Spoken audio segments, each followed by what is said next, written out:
¿Ideas interesantes en esta conversación? ¿Apareció alguna idea que para ustedes podría ser importante de tener en cuenta? ¿Sí? Puedo oír algunas, breve. Les pido brevedad. Es un tema que me encantaría estar toda la tarde aquí, pero... ¿Sí? ¿Quién quisiera hablar?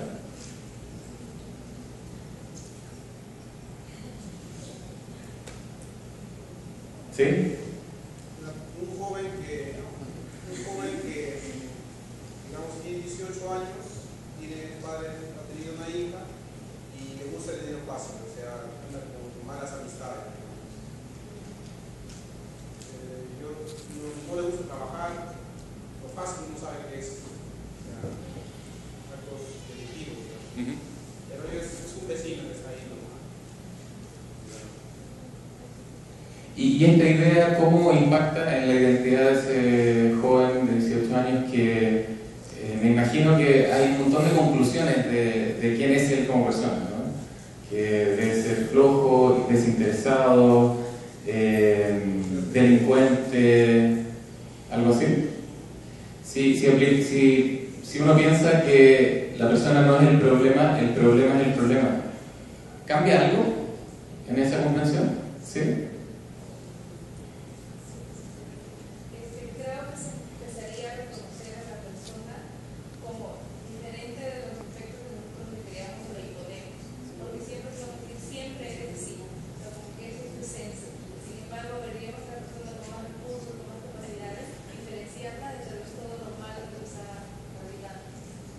O sea, eso de partida, tú dices, nos permitiría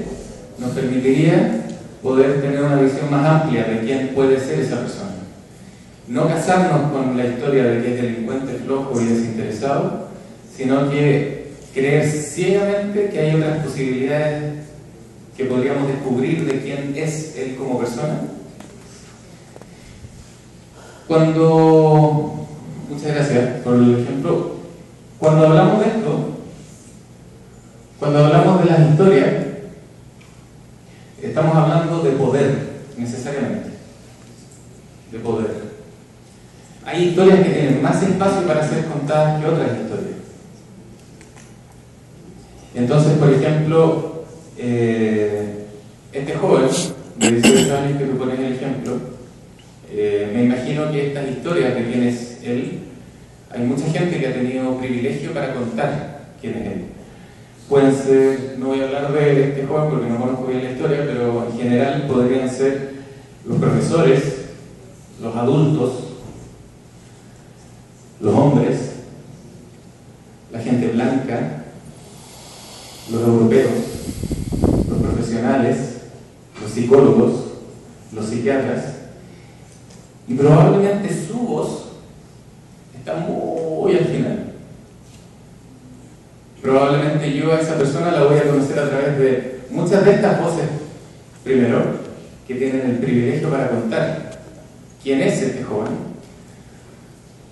mucho antes de escucharlo a él y preguntarle qué es importante para él en la vida, por qué hace lo que hace, qué está abrazando como valores o compromisos o sueños, o cuál es su reclamo, por qué está haciendo esto. ¿Cuál es su reclamo o su protesta frente a cosas que quizás para él son injustas o que no le gustan, etcétera? En terapia narrativa nos interesa esas otras historias. Nos interesa que las voces de quienes cuentan la historia sean las voces de las personas cuyas vidas están siendo contadas. Si yo hablo de tu vida, yo te quiero preguntar a ti, ¿qué opinas de tu propia vida? Y yo te necesito a ti para saber eso.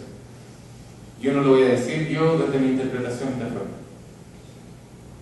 Porque tú eres experto en tu vida. Tú sabes por qué viniste, tú sabes por qué estás usando la ropa que estás usando, igual que todos ustedes. No te quiero poner como foco, ¿no? ¿Hay una luz? No. Pero cada uno de ustedes sabe por qué vino, por qué se viste como se viste, por qué le interesó venir. Uno es experto de la vida de uno. Nadie más es experto de la vida de uno. ¿Suena como importante esta idea? Para para mí sonaba bien importante y sigue sonando bien importante. Y como esto tiene que ver con el poder y el privilegio de quien tiene el poder para contar las historias, y nosotros somos profesionales, la mayoría, tenemos un título o tenemos la posibilidad de trabajar con gente porque esa gente nos paga a nosotros, porque se supone que algo sabemos de la vida que ellos no saben y que nosotros los podemos ayudar. Entonces nosotros no nos escapamos de ese poder. Tenemos un poder y un privilegio. Si pienso en el contexto de psicoterapia en la consulta, la persona va a mi oficina, toma el café que yo le ofrezco, me paga, estamos conversando el tiempo que yo le indico que hay que hablar. Eso es privilegio, ¿no? Y muchas veces las personas vienen diciéndonos, bueno, la verdad es que le quiero preguntar qué hago con mi vida. Usted es profesional, usted sabe. Dígame qué hago con mi vida. ¿Por qué? Porque tenemos un poder. Tenemos un poder, un privilegio dentro de esa conversación. Entonces, ¿cómo nos hacemos cargo de ese privilegio? ¿Cómo nos hacemos cargo de ese poder? Es lo importante. Si podemos usar ese poder para que la voz de la persona que está enfrente aparezca, emerja, para que sus historias, sus valores, sus sueños, sus esperanzas, sus compromisos de vida tengan mucho espacio para ser contados, entonces nosotros estamos ejerciendo nuestro poder de una manera respetuosa con la historia de las personas. Pero si una persona llega a la consulta y me dice, lloro todo el día, no sé qué hacer,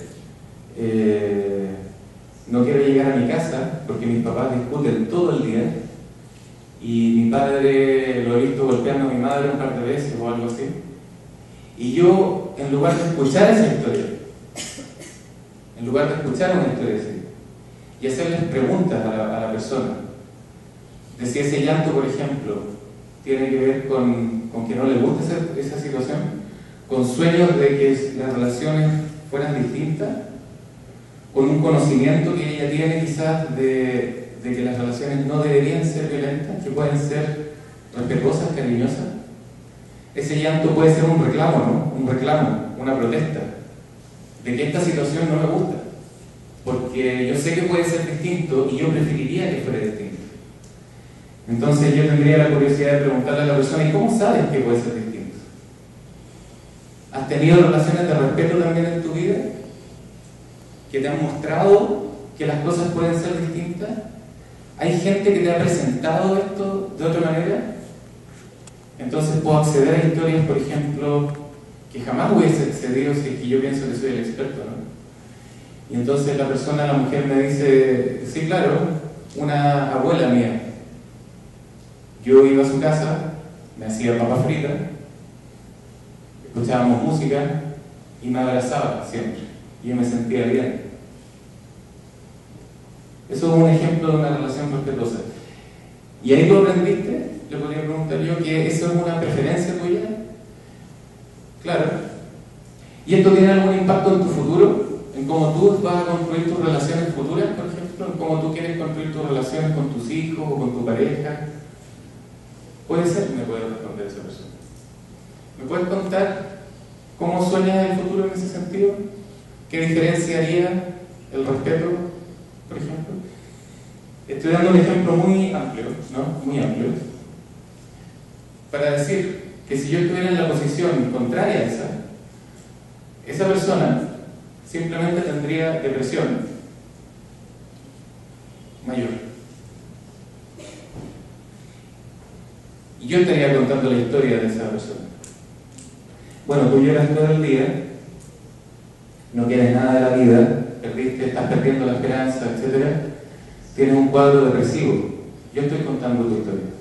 Yo estoy diciendo quién tú eres. Y después te voy a decir qué tienes que hacer.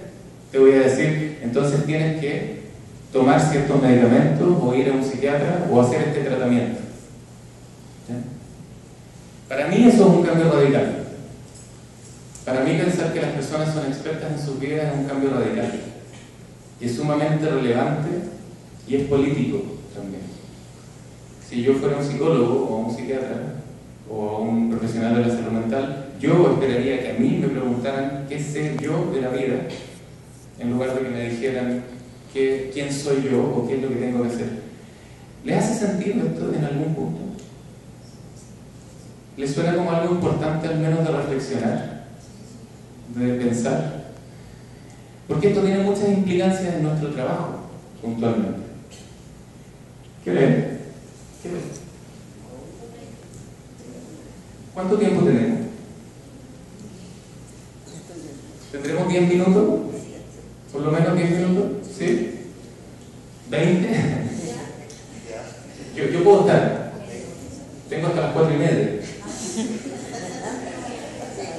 Entonces, esto tiene implicancias y antes de hablar de esas implicancias quiero honrar que todo tiene una historia y que esta historia de la terapia narrativa no nace porque sí, ni nace de la nada, ni porque es una verdad absoluta o algo así, sino que porque dos personas, un australiano que se llama Michael White y un neozelandés que se llama David Epstein, que es el pelucón de ahí, y Michael, que es el de acá. Michael murió hace el 2008. David sigue vivo, sin tanto pelo, pero sigue vivo con mucho más conocimiento. Ellos dos empezaron a leer mucho, se empezaron a hacer muy amigos y empezaron a leer a distintos filósofos y pensadores. Esto lo voy a hacer mucho más rápido de lo que me gustaría hacerlo. Les gustaba andar en bicicleta, se adoptaron como hermanos de sangre. Ellos empezaron a leer a muchos autores, entre ellos Michel Foucault. ¿Les suena? Michel Foucault. Él habla del poder y de la importancia de las historias, de los discursos, y de que él tiene el poder para hablar y que él no tiene el poder para hablar. Brunner, Jerome Brunner, ¿lo conocen? Sí. Jerome Brunner estaba muy interesado también en cómo nosotros construimos significado de aquello que vivimos en nuestras vidas. Y él propone que parece que la construcción de significado tiene que ver con las historias. Como que las historias fueran un marco que nos permiten ingresar a nuestras vidas y entenderlas. Bueno, esa es David Epstein. Barbara Meyerhoff, que fue una antropóloga que trabajó con la comunidad judía en Estados Unidos, viejos que habían sobrevivido al Holocausto y que estaban siendo completamente invisibilizados en Estados Unidos como comunidad, y ella hizo un trabajo con ellos, muy bonito, de reconocimiento. Entonces Michael y David empiezan a leer a todos estos autores y empiezan a escribir. La misma pregunta que yo les hice a ustedes ahora, ellos se la tomaron en serio y dijeron: estas preguntas y estas reflexiones parece que son importantes en el trabajo que hacemos. ¿Por qué no pensamos un poco más acerca de esto? ¿Por qué no hablamos un poco más acerca de estas ideas y sus implicancias en el trabajo con personas? Y empezaron a escribir un montón de libros. No les puedo hablar de cada libro, pero y muy poquitos están en español. Él es Jacques Derrida, también es un pensador muy relevante para Michael y David en todas estas ideas. Y este es el último libro que escribió Michael White. Este lo sacaron después de su muerte, con algunas de sus conferencias, etc. Y este libro lo estamos escribiendo con muchas colegas de Latinoamérica. Todavía no está publicado, va a estar publicado el próximo año, como en marzo. Por si les interesa, para que estén atentas y atentos. Porque no solamente basta con leer a White y Epstein y su trabajo allá lejos, en Australia y Nueva Zelanda, en inglés, otra cultura, otra comprensión de la vida, a reflexionar en esto que estamos reflexionando acá en Latinoamérica. Un continente bastante subyugado en sus historias, bastante colonizado en sus culturas. Entonces puede ser distinta la implicancia de pensar estas prácticas narrativas acá en Latinoamérica. Y esa es la intención de este libro. Me voy a saltar un poco estas partes partes, pero la comunidad narrativa latinoamericana está compuesta por mucha gente, pero no tanta. Por eso estoy aquí hoy día, para ver si ustedes se animan a leer y a ser parte de esto. Ella es Carolina, una colega con la cual yo trabajo en Pranas. Y estos son algunos de los profesores de Pranas. Él es de México, ellas dos son australianas, colegas de Michael White, ella es venezolana, los demás son chilenos. Y estas son algunas otras cosas. Estas son las generaciones del diplomado del año pasado de Perú. Ahí está Carla, Hans, César, mucha otra gente. Y ese es el de Chile. Entonces, quiero contarles una historia. ¿Puede ser? Sí. La historia de Esteban y Esther. Y voy a ser breve para contar esta historia, para ver si les hace algún sentido, porque estoy trabajando con Esteban. Ese no es su real nombre, y Esther tampoco. Estoy trabajando con Esteban ahora. De hecho, la primera semana al volver a Chile, creo que es la primera persona que veo, Esteban. Y él llega diciéndome lo siguiente: es un hombre de 17 años más o menos, y el ejemplo que di anteriormente fue un poco basado en esto. Él me dice: no me logro comprometer con nada y eso me molesta, me duermo, no voy a clases. ¿Sabes lo que siento, Italia? Que no voy a ser capaz nunca de lograr algo. Me siento chico, pequeño, como que nunca voy a ser un hombre grande, nunca voy a ser don o señor Esteban. Eso me dijo él. ¿Les suena esto? ¿Han escuchado cosas parecidas? Y yo le pregunté: ¿cómo es que llegaste a saber esto de ti? ¿Cómo es que llegaste a pensar esto de ti? ¿Cómo es que llegaste a estas conclusiones? Bueno, porque mi papá ejercía mucha violencia contra mi mamá, le pegaba, le sacaba la cresta. Voy a hablar en términos bien coloquiales porque así habla la gente. Y yo desde pequeño vi esto. Mi papá se fue, nos abandonó completamente, y yo desde ahí como que me costaba concentrarme. En el colegio, por ejemplo, nadie quería hacer los trabajos conmigo.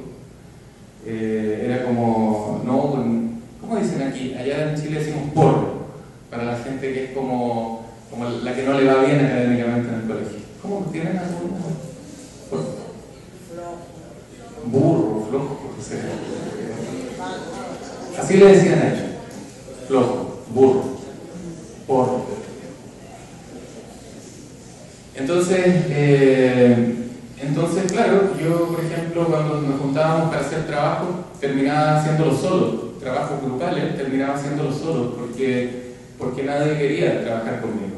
Porque decían: no vamos a trabajar con el Esteban, porque el Esteban le va mal. ¿Qué más te ha ocurrido en este tiempo? Bueno, producto de todo esto, mi mamá me dice que voy a terminar siendo como mi papá y mi tío. La mamá lo ama y ella ama mucho a su mamá. Pero la mamá tuvo este comentario, este miedo desafortunado de hacer este comentario. Porque aunque ella lo ama, a veces decimos cosas a la gente que amamos que son dolorosas o hirientes.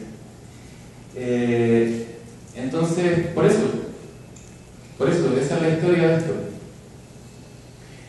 Entonces yo le pregunté: ¿y tú? ¿De dónde sale esta idea de que nunca voy a ser un hombre grande? ¿Tú sabes algo respecto de esto? ¿Del micrófono? ¿Está apagado o lo apago yo acá? Yo lo apago, ¿no? Si fuéramos psicoanalistas pensaríamos que esto lo estoy haciendo a propósito por algún motivo. Ahí está, sí.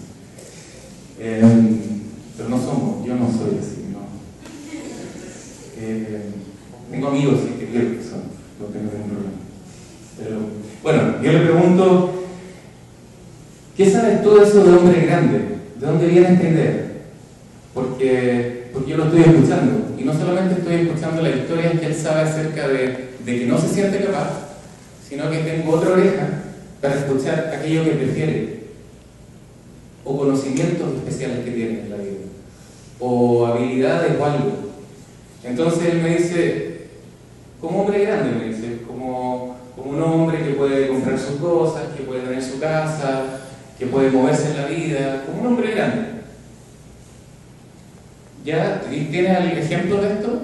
Me habló de un tío, otro tío, no el que era comparado por la mamá, otro tío, y me habló de un astrónomo también, que le escribió una carta una vez a él, diciéndole que en algún momento en su vida iba a lograr hacer lo que soñaba, pero tenía que encontrarlo primero. Ya le dije, interesante, como... ¿Y conoces a alguien más que tú admires o que lo encuentres como hombre grande? El José, me dice. El José. ¿Quién es el José? El José es un amigo mío, me dice él. Es un amigo mío al cual yo ayudé mucho, porque yo soy de una clase social alta, me decía él. Yo tengo todo lo que quiero, mi mamá es médica, tengo la ropa, el niño está en un buen colegio. Y José es una persona de muy bajos recursos que no sabía ni hablar, me dijo. Entonces yo andaba en skate, patineta, skate. Y un día, como yo soy alto, él mide así, 1,90 m, y rubio, se acerca a José, sin conocernos, y me dice, hey, buddy, hello. Pensaba que yo era gringo, me dijo. Entonces yo le dije, sí, ¿qué pasa? Me dijo, buena, eres chileno. Y empezamos a conversar. Me dijo él, definitivamente yo no lo apago. Y empezamos a conversar. Entonces nos empezamos a hacer amigos y me contó que hace un tiempo estuvo por lo menos 10 minutos parado en un puente porque se quería quitar la vida, se quería matar. Y estuvo 10 minutos ahí y yo lo escuché, lo empecé a escuchar. Y él me dijo, ¿qué vas a entender tú de estos problemas si tú vienes de otro lado? Y él me contaba, yo le dije, sí, pero quiero escuchar, me interesa saber por qué te pasa. Entonces el José le cuenta que su papá es violento con él y es violento con su mamá desde hace muchos años, que él está aburrido de esa situación y que su papá le dice que es un idiota, que es un imbécil, que no sirve para nada, que nunca va a lograr nada en la vida. Entonces Esteban empieza a sentirse que hay algo en común aquí con esta persona, con el José. Pese a que venimos de lugares distintos, tenemos una historia en común con el papá. Entonces le empieza a preguntar más cosas y yo le empiezo a decir, ya tú me estás hablando de José porque es alguien que tú admiras como un hombre grande y me estás contando esta historia, no entiendo bien cómo llegas a saber tú que él es un hombre grande, fuerte, si me estás contando que es un hombre que se quería quitar la vida y que no le interesaba nada. Me dijo, es que yo lo acompañé y lo apoyé. ¿Cómo lo apoyaste? ¿Cómo lo acompañaste? Bueno, estando ahí, lo escuchaba, me juntaba con él a llorar, llorábamos juntos. Mi mamá siempre me decía, si no tienes algo bueno que decir, escucha, y yo lo escuchaba. Entonces un día el José me dijo, sí, pero yo siempre vengo para tu casa, porque este es un barrio seguro, y tú nunca has ido para mi casa. Eso demuestra que nuestras situaciones y somos distintos y tú no me vas a entender nunca. Entonces me dijo Esteban, para mostrarle mi compromiso, yo fui caminando a su casa, caminé 2 horas. Yo soy alto, rubio, ojos claros. En esa población me iban a reconocer como que no era parte de ese lugar.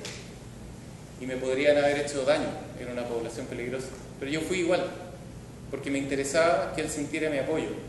Me interesaba demostrarle realmente que yo soy su amigo y que lo iba a acompañar. Entonces, yo le digo, cuéntame un poco más de esta historia, como, ¿qué pasó después? Bueno, le presenté a mi mamá, le presenté a mi hermana, le presenté a amigos, le enseñé a hablar algunas palabras que para él las decía mal, y empezó a salir adelante, él, mi amigo, José, y conoció el rugby conmigo, y hoy día se metió en la cabeza el rugby, y hoy día está en la selección comunal o de, ¿cómo le dicen acá? ¿Comuna? Colonia, del barrio, distrito, comunidad, urbanización, esa era la palabra, muchas gracias, urbanización, y es parte del equipo, de la selección de ellos, y le está yendo muy bien. Y yo estaba muy curioso de alguien que me decía que no se podía comprometer con nada, ¿cómo había sido capaz de comprometerse en ayudar a otro? Y le dije, ¿hay más cosas que no sé de esta historia? Bueno, sí, lo convencí a que denunciara a su padre. ¿Cómo hiciste eso? Voy a usar sus palabras textuales, no sé qué significa aquí eso. O mejor no uso las palabras textuales, no sé qué hacer. Me dijo, con más esfuerzo que la chucha. No sé qué significa eso acá, pero eso es mucho esfuerzo. Pero una forma coloquial y de decirlo como asignándole mucho poder al esfuerzo. ¿Cómo es eso? Porque es muy difícil, me dijo él. Para él era muy difícil, por el miedo que le tenía a su papá, por el miedo de que tomara represalias, porque quizás le podía hacer daño a la mamá.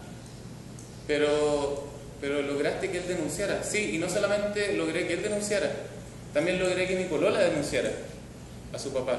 ¿Cómo es? Sí, porque también vivía abuso y violencia en su casa, y logré eso.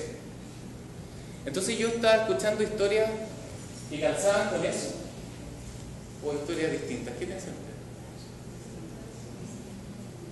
Hola. Son historias diferentes a esta, ¿no?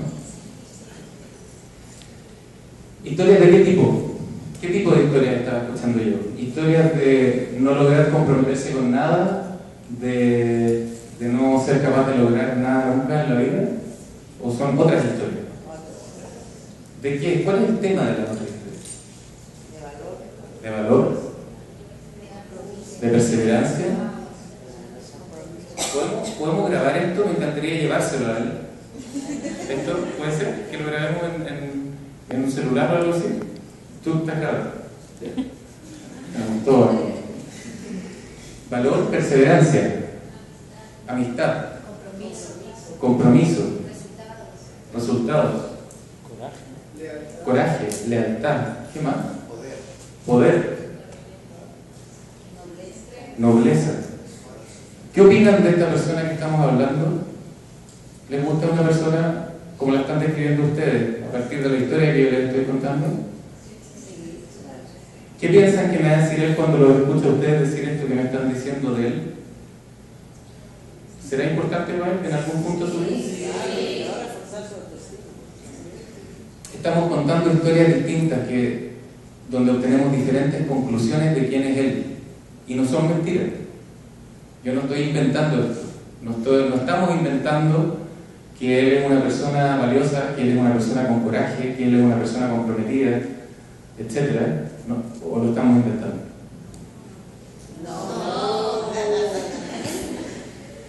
No lo estamos inventando porque cuando hablamos de contar otras historias, no es inventarse otras historias, es contar otras historias de verdad, de la vida de uno. ¿Estas historias de él habían tenido lugar o espacio para ser contadas antes? Porque estaban las historias de lo académico, lo profesional, del colegio. Entonces yo le dije, ¿cómo se habrá metido esta idea en tu vida tan fuertemente? ¿Cierto? La persona nunca es el problema es el problema. ¿Cómo el problema, esta idea que es el problema, tuvo tanta fuerza para meterse en tu vida? ¿Cómo es que lo logró? No sé. Me acuerdo de esta historia que tú me cuentas, le dije, de tus compañeros. Cuando tú ibas a hacer trabajos con ellos y te decían que no y te dejaban haciendo los trabajos solo. tengo una curiosidad, le dije. La actitud de ellos contigo cuando tú eras pequeño, ¿es parecida a la actitud que tú tuviste con José? ¿O es distinta? ¿Qué hubiese pasado si tú con José hubiese hecho lo mismo que hicieron contigo tus compañeros? ¿Estarías jugando rugby? ¿Estaría bien? ¿O se habría demorado menos en el puente para lanzarse? ¿Ustedes qué creen? ¿Ustedes creen que estas historias son iguales? ¿Las respuestas de sus compañeros a él cuando era pequeño son iguales a las respuestas que él le dio a José? De compromiso, de colaboración. Y yo le dije, él también pensaba eso. No, son distintos. ¿Qué nombre tiene eso que hiciste tú? Esto de acompañar, ¿qué? Es respeto, me dijo. Es respetar al otro. Es poder ver que el otro tiene habilidades, cito textual, pese a toda la mierda que el papá le haya metido en la cabeza. Y yo tuve la capacidad de mirar esas habilidades y de luchar hasta que aparecieron. Y hasta que él mismo se las creyó. Wow, dije, ¿tus compañeros cuando chicos hicieron lo mismo contigo? No. ¿Qué hubiese pasado contigo, crees tú? No sabemos, le dije, no podemos saber, no podemos retroceder el tiempo. Si la actitud de tus compañeros había sido distinta y más parecida a la que tú tuviste con José. Y él se quedó pensando, no me respondió. ¿Cómo se llaman esas actitudes de tus compañeros hacia ti? Y él se quedaba pensando. Y yo le di sugerencia. Le dije, ¿tiene que ver con colaboración o con poco respeto? ¿O con individualismo? ¿O con violencia? ¿O con violencia? Es una respuesta violenta. Ah, le dije, qué interesante. Entonces parece que esta idea, este problema, se metió a hacerte creer que tú nunca ibas a ser capaz de hacer nada. Porque, en parte quizás, por estas historias de cuando tú eres niño, en esa parte estamos trabajando. Pero antes de eso yo dije, estas historias hay que honrarlas. Porque las historias siempre tienen mucho espacio para ser honradas, las historias de uno negativas, ¿no? Si uno comete un delito, hay un papel judicial que dice que tienes antecedentes de tal tipo, o si uno tiene una enfermedad o un problema, tiene diagnósticos que hablan de uno, un montón de documentos que hablan de uno. Tiene depresión, tiene bajo coeficiente intelectual, las notas son documentos. Mira, tu promedio es ahí nomás, no es tan bueno. Un montón de documentos. Entonces, me parecía justo documentar estas otras historias que habíamos descubierto. ¿A ustedes les parece justo poder también documentar las historias que no están siendo contadas y que son preferidas para la gente? ¿Les hace algún sentido, no? Entonces invité a su mamá a una ceremonia donde pudiéramos conversar los tres, pero también celebrar estas historias que habían estado ocultas por mucho tiempo, como que no hubiesen sido importantes. Entonces, me voy a saltar un poco. Le entregué unos certificados que dicen muy bonito, impreso en color y cosas. Este documento reconoce a Esteban López por sus capacidades y conocimientos de apoyar desde el corazón, lograr que gente como José y Javi denuncien el abuso, capacidad de conversar mucho para apoyar, conocimiento de que él no es el único, saber que uno no es el único es importante, poder ver las capacidades donde otros no, saber que esas habilidades a veces no se pueden ver por la mierda que el papá puede meter en la cabeza, tratar a la gente de igual a igual, saber que la gente puede hacer las mismas cosas independiente de lo económico, capacidad para detener el abuso cuando lo veo cerca, con el José y más claro con la Javi, capacidad de estar ahí, escuchar. Mi mamá me decía eso, no siempre se puede hacer algo más que escuchar, estar ahí 100%. Estas historias me hacen crecer. Estas son sus palabras, yo no inventé ninguna de estas palabras, son textuales de él. Y yo grabo mis sesiones, entonces si él me dice yo no dije eso, yo le digo, mira, te creo.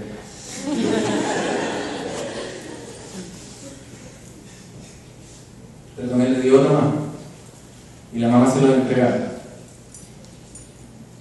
Este documento reconoce a Esteban López por su capacidad de comprometerse desde el corazón. Esto habla de Esteban López como un hombre grande, señor López. En sus propias palabras, estas historias me hacen crecer.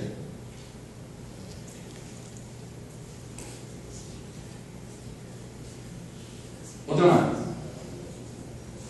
Este documento reconoce a Esteban López por su capacidad de comprometerse en contra del abuso. Este compromiso de vida que Esteban posee le ha ayudado a tomar posición frente al abuso en su vida y posiblemente le ayudará a rechazar las ideas abusivas que le intentan hacer creer que no logrará lo que se propone. Este es el momento en el que estamos hoy conversando. Y estaba la mamá también, y la mamá se sentía un poco mal con ella porque decía: qué lástima que yo nunca me di cuenta de esto. Yo me di cuenta, pero no sabía que era tan importante esto que le pasó en el colegio, ni quería hacerle daño. Y él decía, siempre, él dice, mi mamá es todo para mí, mi mamá es mi referente absoluto. Tiene una relación muy bonita. Entonces yo encontraba injusto, y me imagino que ellos también, que no se reconociera eso. Así que le di un certificado también a la mamá. Este documento reconoce a Esther López por enseñar a Esteban a rechazar el abuso y comprometerse con las personas. Este certificado reconoce a Esther López, madre de Esteban, en su permanente preocupación, apoyo y compañía a su hijo. Entonces, de eso un poco se trata, las prácticas narrativas. Cómo hacer emerger historias de nosotras y nosotros mismos que preferimos y desde donde, como ustedes se presentaron al principio, poder mostrarse y presentarse. Es distinto eso, ¿no? Hace una diferencia en términos de lo que yo creo que puedo ser capaz de hacer en mi vida y de cómo me siento. Creo que tenemos que terminar y quedan muchas cosas que me encantaría conversar, pero les doy muchas gracias por la escucha, a la gente de Cajamarca también, sé que están ahí todavía. Si no, igual les doy las gracias porque los quiero mucho. Y eso, muchas gracias.